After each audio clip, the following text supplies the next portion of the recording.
สำหรับไผ่ที่อยากไล่สดอยู่ TikTok เด้อสำหรับคนลาวเนาะอันนี้เนาะแล้วก็สำหรับไผ่ที่อยากเฮ็ดคอนเทนต์เปะ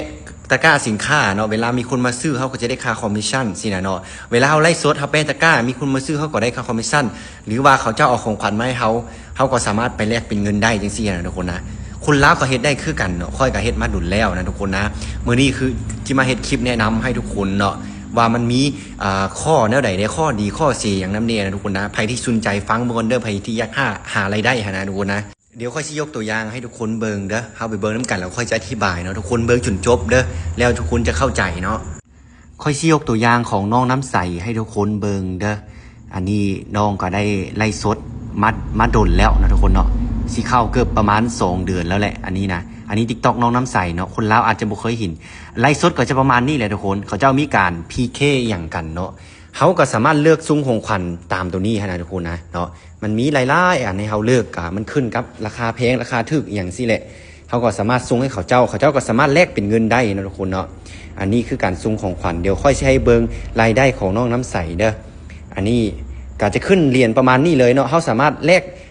กจากเหรียญที่เขาเจ้าซุงขนาดมาเป็นเงินสดแบบนี้เลยทุกคนเนาะอันนี้คร่าวๆซื้อได้น้องน้ำใสกระถอนออกไปหลายร้อยแล้วเนาะอันนี้จะให้เบิงอันนี้คือรายได้เนาะนอกเหนือจากนั้นนะทุกคนนะมันก็มีรายได้จากเนื้อหาเนาะเห็นบ่เวลาเขาลงคลิปเขาโพสต์คลิปไปนะมันก็จะมีแบบให้ซุงของขวัญอยู่ในคลิปอันอีกเนาะเขาเจ้าก็สามารถซุงของขวัญให้เขาก็สามารถมาแลกเป็นเงินได้คือกันทุกคนเนาะก็มีรายได้แล้วมันมีมาจากไลฟ์สดเน่แล้วก็จากเนื้อหาเน่เนาะนอกเหนือจากนั้นก็คือ TikTok Shop ทุกคนเวลาเฮ็ดคอนเทนต์นี่แหละเขาเฮ็ดคอนเทนต์ไปแล้วเขาก็แปะลิงก์เขาสามารถเพิ่มอยู่ในตะกร้าของเขาห้านค่าของเขาตัวนี้เนาะ TikTok Shop เขาเพิ่มเข้าไว้ในบันนี้แล้วเวลามีคนเข้ามาเบิ่งห้านค่าของเขาเจ้าก็สามารถซื้ออยู่นี่เขาก็ได้ค่าคอมมิชชั่นคือกัน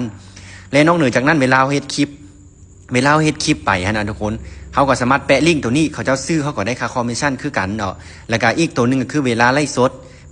เขาสามารถแปะตะกร้าเขาเจ้าไล่สดเขาไล่สดแล้วก็เขาเจ้าซื้อสินค้าเขาคือกันเนาะนี่ค่อยสิยกตัวอย่างให้เบิ่งหน่อยเวลาเขาเจ้าก็สามารถซุงในคลิปได้ของขวัญนะบ่แม่นแต่ซุงอยู่ในไล่สดเนาะซุงอยู่ในคลิปก็ได้เซ็นกันสำหรับของขวัญตัวนี้เนาะแต่นี่ก็จะเป็น TikTok ของน้องน้ำใสเด้อทุกคนเด้อแล้วสิ่งที่ค่อยใส่นะทุกคนที่ใส่ในการไล่สดเนาะอยู่ประเทศลาวนะต้องได้มี VPN ทุกคนเลย VPN ก็คือมันเป็นตัวส่งสัญญาณแบบให้เขาอยู่ประเทศใดหนึ่งสินะคล้ายๆกับว่าสมมติว่าเขาอยู่ประเทศลาวนี่แหละเขาอยากไล่สดไปทางประเทศไทยเขาก็สามารถใส่แอปตัวนี้นะ VPN ตัวนี้เพื่อเป็นให้เขาไปอยู่ในประเทศไทยเนาะเนี่ยคือค่อยใส่CyberGhost ตัวนี้ค่อยอยู่ที่แบงคอกไทยแลนด์เนาะตัวนี้เนาะกับเปรียบเสมือนเอาโทรศัพท์ของเขาไปอยู่ในประเทศไทยเลยอย่างประมาณนี้นะทุกคน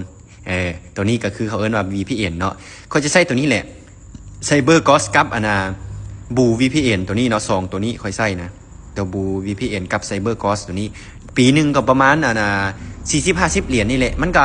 มีตัวฟรีอยู่ทุกคนแต่ว่าตัวฟรีนี่บ่แน่ใจว่ามันสิเสถียรบ่เนาะแต่ว่าตัวนี้ก็ค่อนข้างที่จะเสถียรอยู่นะทุกคนเขาสามารถเลือกซื้อได้ไผที่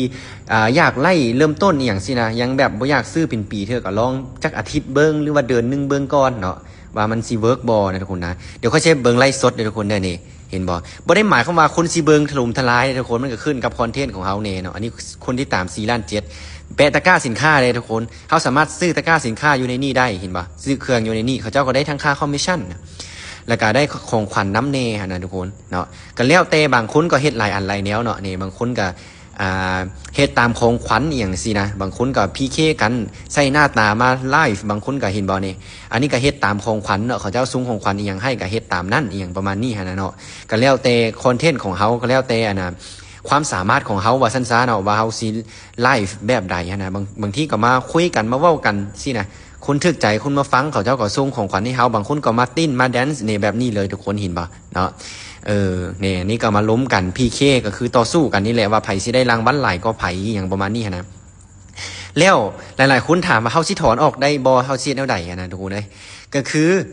เฮาต้องมีอายุ18ปีขึ้นไปก่อนเนาะเฮาจึงสามารถใส่พวกนี้ได้นะเนาะตามกฎของ TikTok ว่าซั่นซะแล้วเฮาต้องใส่บัญชี ของไทยเด้อบัญชีธนาคารเด้อในการถอนเนาะอยู่ลาวก็สามารถถอนได้แต่ว่าใช้ PayPal เนาะ PayPal นี่สมัครยังบ่ได้อยู่ประเทศลาวเฮานี่เนาะต้องได้ใช้ของไทยอย่างประมาณนี้นะเนาะและอีกตัวหนึงก็คือพาสปอร์ตนะทุกคนนะพาสปอร์ตก็ต้องตรงกับเลขบัญชีเด้อหรือว่าบัตรประชาชนต้องตรงกับเลขบัญชีเนาะคันบัตรประจำตัวนี่ต้องเป็นของไทยเนาะแต่ว่าอยู่ลาวเฮาสามารถใช้พาสปอร์ตได้แต่ว่าต้องตรงกับเลขบัญชีเด้อทุกคนเด้อเนาะนี่ก็คือการแนะนำเนาะใครที่สนใจก็ลองไปศึกษาแล้วก็ลองเฮ็ดเบิ่งเด้อทุกคนเด้อมันก็บ่ได้ว่าสิยากอีหยังดอกคันบ่เข้าใจก็เบิ่งคลิปเขาเจ้าเนาะวิธีสมัคร VPN วิธีสมัคร